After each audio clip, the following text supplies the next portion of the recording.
El Señor esté con ustedes. Del Santo Evangelio según San Marcos.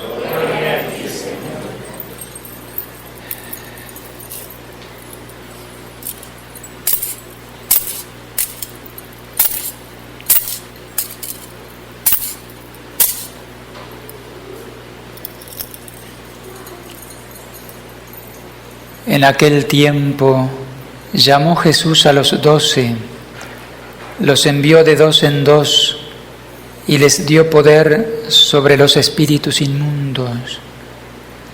Les mandó que no llevaran nada para el camino, ni pan, ni mochila, ni dinero en el cinto, sino únicamente un bastón, sandalias y una sola túnica.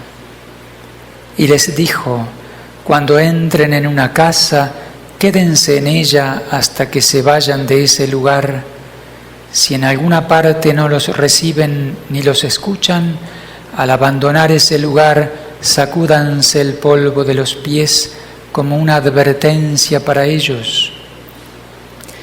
Los discípulos se fueron a predicar la conversión, expulsaban a los demonios, ungían con aceite a los enfermos y los curaban. Palabra del Señor.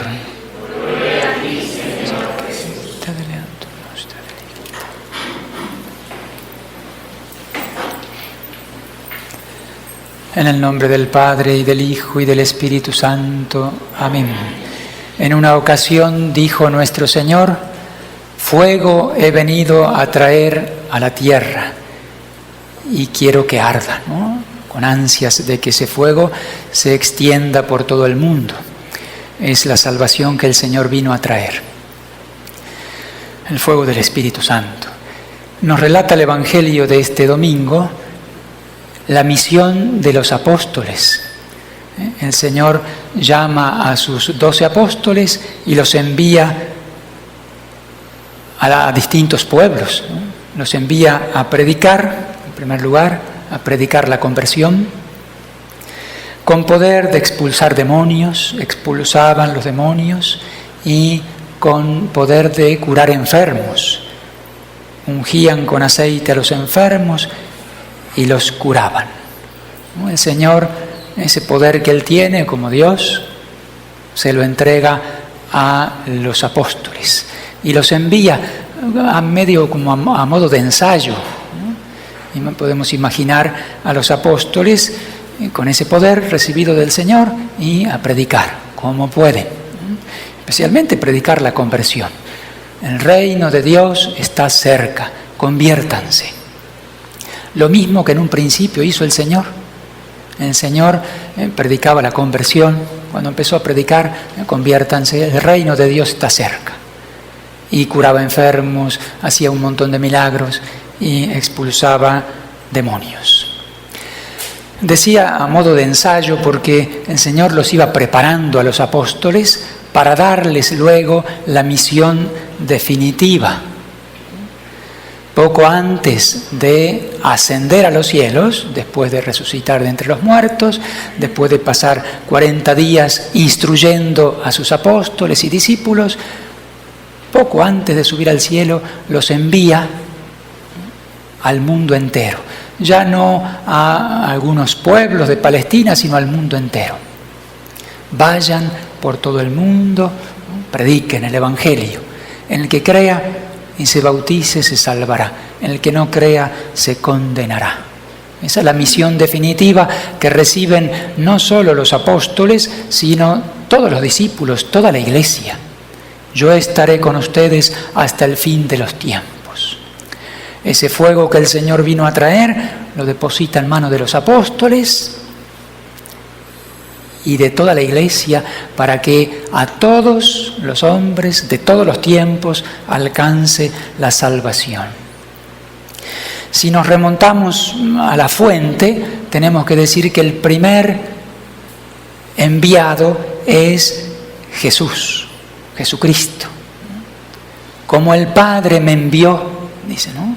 Él venía con esa misión del cielo a traernos la salvación. Cumple con su misión, pero envía a su vez a los apóstoles y a la iglesia. Como el Padre me envió, así los envío yo a ustedes. Y yo estaré con ustedes hasta el fin de los tiempos. Y al que ustedes escuchan, a mí me escuchan. El Señor envía definitivamente a la iglesia para que la salvación llegue al mundo entero. La iglesia en su totalidad es misionera, es enviada. Ese es el fin de la iglesia, la salvación de las almas. La iglesia ha sido instituida para la salvación de las almas, para que todos puedan salvarse. La iglesia, en definitiva y en su totalidad, es enviada y es misionera. Toda la iglesia, empezando por el Papa, sucesor de Pedro, que tiene que pastorear todo el rebaño de la iglesia, continuando por los obispos, sucesores de los apóstoles, que tienen una misión particular en la iglesia, de pastorear la grey que el Señor les confía, los sacerdotes colaborando con el obispo, pero nadie queda exento de esa misión, de ese envío. También los laicos, cada uno en su lugar, en sus distintos lugares, en su condición, tienen que transmitir ese fuego, transmitir la palabra. Algunos por oficio, ¿no? El oficio de predicar, de actuar en el nombre de Cristo a través de los sacramentos, pero todos, sin excepción, incluyendo niños, son enviados para la salvación de los demás. En definitiva, la Iglesia anuncia a lo largo de los siglos lo que escuchamos hermosamente en la segunda lectura de hoy. San Pablo, en la carta a los Efesios, esto está en el capítulo 1 de esa hermosa carta. San Pablo exulta de gozo, bendice a Dios, alaba a Dios por la obra que Dios ha hecho en el mundo, ¿no? Bendito sea Dios, Padre de nuestro Señor Jesucristo, que nos ha bendecido en Él. Dios nos ha bendecido en Jesucristo con toda clase de bienes espirituales y celestiales. Somos amados por Dios, bendecidos por Dios en Jesucristo. Y dice San Pablo que hemos sido elegidos desde antes de la creación del mundo. Dios ya pensó en cada uno de nosotros. Él nos eligió en Cristo antes de crear el mundo. ¿Para qué? Para que seamos santos. Dios quiere que seamos santos. Nos eligió para eso. Santos e irreprochables a sus ojos por el amor, ¿no? La santidad tiene que ver con el amor de Dios que llena nuestro corazón y se vuelca hacia el prójimo, transforma nuestra vida y nos eleva, nos asemeja a Dios. Para que fuéramos, dice San Pablo, sus hijos, por medio de Jesucristo. Nos adopta como hijos, hijos muy amados, hijos en el Hijo. Rescatados por su sangre, dice San Pablo. Ha sido enviado el Señor para redimirnos, para perdonarnos los pecados. Por Cristo, por su sangre, hemos recibido la redención, el perdón de los pecados. Este es el plan que había proyectado el Señor realizar por Cristo cuando llegara la plenitud de los tiempos. Esa plenitud de los tiempos es Cristo, la llegada de Cristo. El Señor revela su plan de salvación, no ya para salvar a un pueblo, como en el Antiguo Testamento, todas las promesas iban dirigidas al pueblo de Israel, sino a todas las naciones. Especialmente San Pablo es el gran misionero que recorre todo el mundo conocido de aquella época, llevando la palabra de Dios, curando enfermos, haciendo milagros, expulsando demonios y sembrando allí la palabra de Dios, instituyendo iglesias con sus obispos a la cabeza, con gran esfuerzo, con gran sufrimiento, y él un apóstol lleno de fuego, ¿no? Que conquista el mundo entero. Con Cristo, dice San Pablo, somos herederos. Si somos hijos de Dios, también somos herederos del reino. Para eso hemos sido creados, para llegar a la herencia eterna. Marcados, dice San Pablo, con el Espíritu Santo prometido. Hay un sello allí que ya recibimos en el bautismo y en la confirmación, un sello del Espíritu Santo.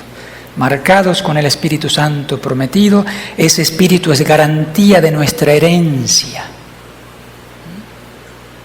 La seguridad del cumplimiento de las promesas de Dios, mientras llega la liberación del pueblo adquirido por Dios para alabanza de su gloria.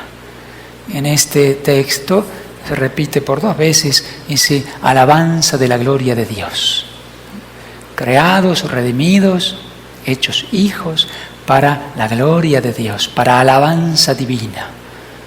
Aquello que tanto le gustaba a Santa Isabel de la Trinidad. Ella vio su vocación en eso. Su vida era alabar a Dios, para alabanza de la gloria de Dios.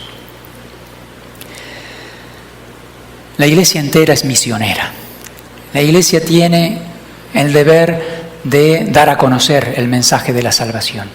Todos, nadie queda exento de esa misión, de ese envío del Señor. Tenemos el deber del apostolado. Pero esto hay que entenderlo bien.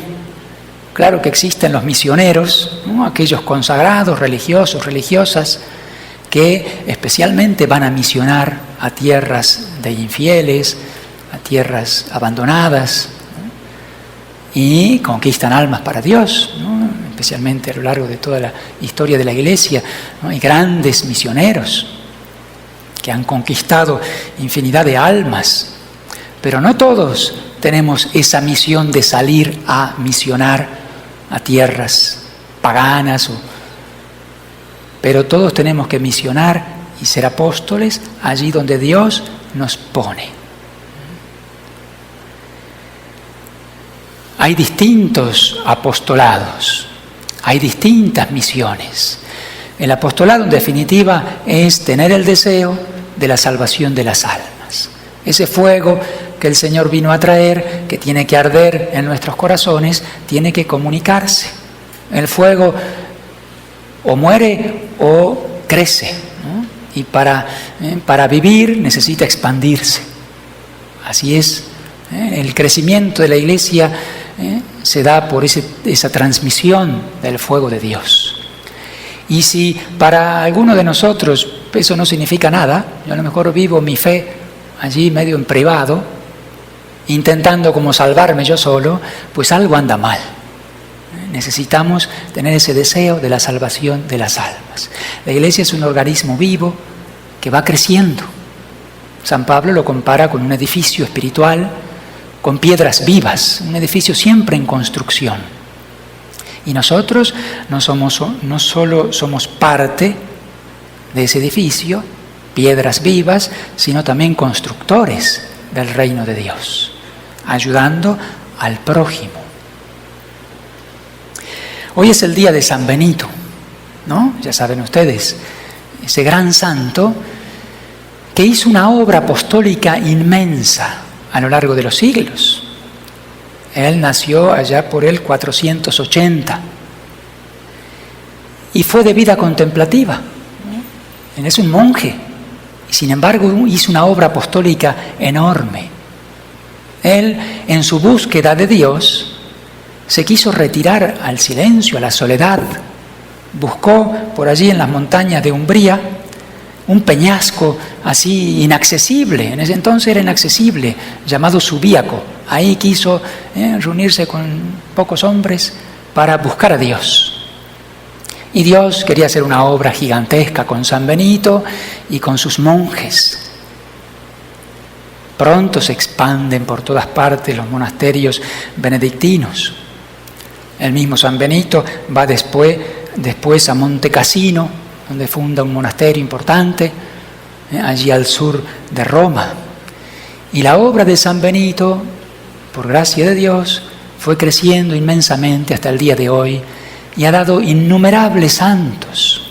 Ha fundado civilizaciones. La Europa actual vive del cristianismo, fundado, entre otras cosas, por San Benito. Podemos decir que es un gran apóstol y a la vez es un contemplativo. No es un misionero hacia adyentes, como los grandes misioneros, sin embargo, en su vida contemplativa extendió la savia del Evangelio por toda la cristiandad.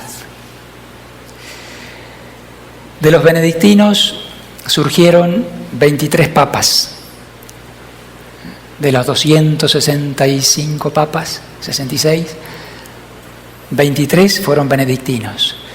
Más de 5.000 obispos y más de 3.000 santos canonizados. Más de 3.000 santos canonizados. La obra de un hombre que fue fiel a Dios y al Evangelio, que buscó en primer lugar la santidad y eso se contagió a innumerables personas. Ese es el apostolado que tenemos que realizar. A veces se entiende mal la misión, ¿no? Algunos entienden la misión como propaganda.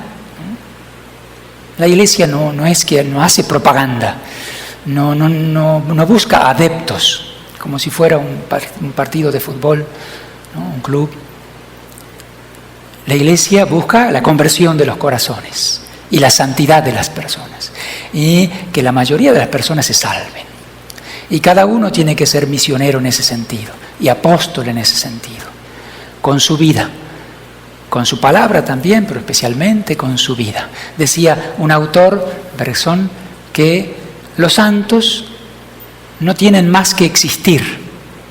Su existencia ya es irradiar el Evangelio. Como dice San Pablo, que nosotros tenemos que reflejar en nuestra vida la luz de Cristo, ¿no? En nuestro rostro. Los santos no tienen más que existir. Algunos han sido muy silenciosos, como esos santos contemplativos. Sin embargo, irradiaron el Evangelio por todas partes. Le dieron vida al cuerpo místico. Esos santos que están encerrados, por así decir, ¿no? Buscando solamente a Dios, como aquellos grandes santos contemplativos. Hablaba de San Benito, podemos decir de San Bruno, o Santa Teresita, patrona de las misiones. Estuvo encerrada en un monasterio, sin embargo la luz de Santa Teresita irradia a infinidad de almas, siendo fiel allí a su vocación. La Iglesia, junto con San Francisco Javier, que fue un gran misionero, patrono de las misiones, quiso poner junto a él a Santa Teresita, que nunca misionó, nunca salió a predicar propiamente. De jovencita entró al monasterio carmelita y allí se santificó, murió jovencita y sin embargo es patrona de las misiones. Ella tenía un gran deseo en su corazón, un fuego. Ella quería ser misionera, quería ser mártir, quería ser todo, gran apóstol. Sin embargo, el Señor le pedía ser fiel allí, en pequeñas cosas que se hacían grandes, ¿no? Cada uno tiene que ser apóstol en ese sentido. Cada uno ha recibido talentos, hay que descubrirlos y ponerlos al servicio de Dios.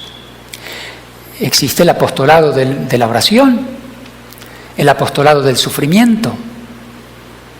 Hay personas que ya a lo mejor tienen talentos para hacer muchas cosas, pero en un momento de su vida se encuentran enfermas, inutilizadas, postrados en una cama, pues allí pueden hacer más que lo que hicieron antes. Si entienden el misterio de la cruz y el apostolado del sufrimiento. Jesús nos salvó por el medio del sufrimiento, más que por sus palabras. Palabras sabias, palabras de vida eterna, pero especialmente nos salvó derramando su sangre en la cruz. Claro que los grandes misioneros y apóstoles tienen que sufrir mucho por predicando, ¿no? El mismo San Pablo, decías, ha sufrido mucho por ver la salvación de las almas. cansancio físico, persecuciones, hambre, 1000 cosas, naufragios, cárceles, fue apedreado varias veces. Todo lo hago por el Evangelio, todo lo hago por la salvación de las almas. Sufro dolores de parto hasta ver que ustedes tienen la vida eterna, ¿no? Y van creciendo. Comunicar la vida, comunicar el Evangelio es parecido al parto, ¿no? Eso lo entienden las mujeres que han sido mamás. Dar a luz es sufrir, pasar por el sufrimiento. Así es el apóstol, ¿no? En el que quiere comunicar la vida eterna, la vida de la gracia, tiene que sufrir por el bien del prójimo. Ven que no tiene nada que ver con la propaganda, ni con muchas otras cosas que son a lo mejor algunas valiosas, pero lo más importante es la vida que hay que transmitir, y hay que vivirla y transmitirla. Fuego he venido a traer a la tierra y quiero que ese fuego, dice el Señor, arda y se comunique a los otros. Todos somos llamados al apostolado. ¿Cómo somos? Con nuestras miserias y defectos, el Señor quiere utilizarnos a nosotros, pobres instrumentos, para ayudar a otros. No, yo no sirvo, yo no valgo, no sé predicar, no sé hacer nada. Algo tienes que hacer para ayudar al prójimo. San Pablo era consciente de su debilidad. Dice, llevamos un tesoro en vasijas de barro. En cualquier momento eso se rompe y se pierde el tesoro. Hay que cuidar el tesoro. Y San Pablo era consciente de su debilidad, pero dice, cuanto más débil me siento, más fuerte soy, porque es la gracia de Dios la que obra en mí. El poder es de Dios. ¿Se habrán sentido así los apóstoles cuando fueron enviados por Jesús, como relata el Evangelio de hoy? ¿Qué vamos a hacer? ¿Qué vamos a decir? Y expulsaban demonios y curaban enfermos, ¿no? Y la gente más los buscaba. Luego, relata el Evangelio, que volvían y le comunicaban todo al Señor. El Señor los iba preparando para esa gran obra de la salvación que tiene que llevar adelante la Iglesia entera, hasta el fin de los tiempos. Tiempos difíciles, más necesarios son los apóstoles, los testigos, los que puedan evangelizar, los que puedan contagiar el Evangelio, porque hay muchas almas que están en peligro. Cuando la Virgen en Fátima habló de almas que se condenan, dijo, se pierden las almas porque no hay quien rece y se sacrifique por ellas. Podría haber dicho, se pierden las almas porque faltan misioneros. Es verdad que faltan misioneros. Se pierden las almas porque hacen falta más catequistas y más... Sí, todo eso es verdad, pero la Virgen habló de algo más profundo. Oración y sacrificio. Claro que los apóstoles tienen que hacer mucho sacrificio para predicar bien el Evangelio. Que el Señor nos contagie un poco de ese fuego que ha venido a traer a la tierra, que quema también las impurezas y aunque duela, tenemos que recibirlo, un fuego que transforma, que quema las miserias, que ilumina, que nos muestra el camino y que se contagie a los demás.